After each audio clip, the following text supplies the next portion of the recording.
grade, welcome to your library lesson. How many of you like to be tricked? I feel silly when I get tricked.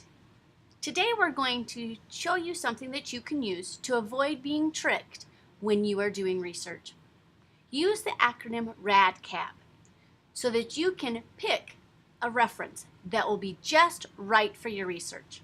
Make sure it's relevant, it's appropriate, has enough detail, it's current, you know who the author is, what their authority, and you are looking for bias. So as you use this acronym, you will not be tricked. I have a story I'd like to share with you. It's called Fairy Spell. The title is included, How Two Girls Convince the World That Fairies Are Real. And this is written by Mark Tyler Noble and illustrated by Eliza Wheeler. In 1917, a girl named Elise took a picture of her younger cousin, Frances. Also in the photo was a group of fairies. Fairies that the girl insisted were real. Through a remarkable set of circumstances, that photograph and several that followed came to be widely regarded as evidence that fairies existed. And who was to say they didn't? After all, the proof was in the pictures. This true story is an extraordinary slice of history from a time when it was possible for children to convince an eager public that believing something magical. And this book was written in 2018, and we have a copy of this in our library. Yet again, 9-year-old Frances Griffiths had fallen into the water. Her expensive shoes were soaking wet. Her mother was furious. Her Aunt Polly asked, "Why do you keep going into the beck?" Now, beck is another word for water in France. Frances paused to see the fairies. "Fairies, nonsense," said her Uncle Arthur. Frances and her mother had moved from South Africa to Cottingley, England, while Frances's father was serving in World War I.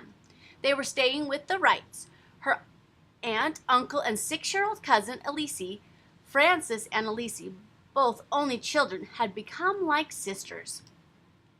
The Wrights' home sat on the highest point in the village. Behind it stretched a garden, and babbling at the bottom of the garden was a beck or stream.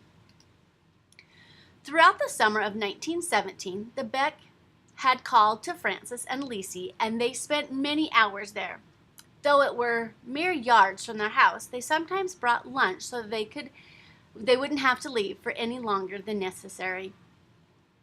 But that day, Frances, on the verge of tears because the adults did not believe her fairy tale, Elise said to her father, "If you will let me have your camera and tell me how it works, I'll get a photograph of the fairies."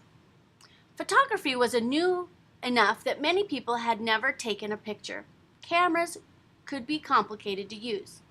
Arthur said no. The girls pleaded with him for days. One July afternoon, he finally agreed. He supplied them with one plate, meaning that they could take only one picture. Less than an hour later, they reappeared with knowing smiles.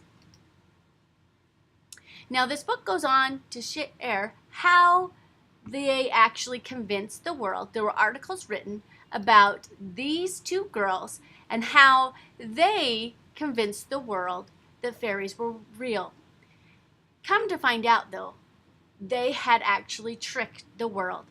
They drew pictures and took photographs of them with these fairies that they had drawn. So basically, very first stages of Photoshop, how you're making a picture seem to be something that it's not.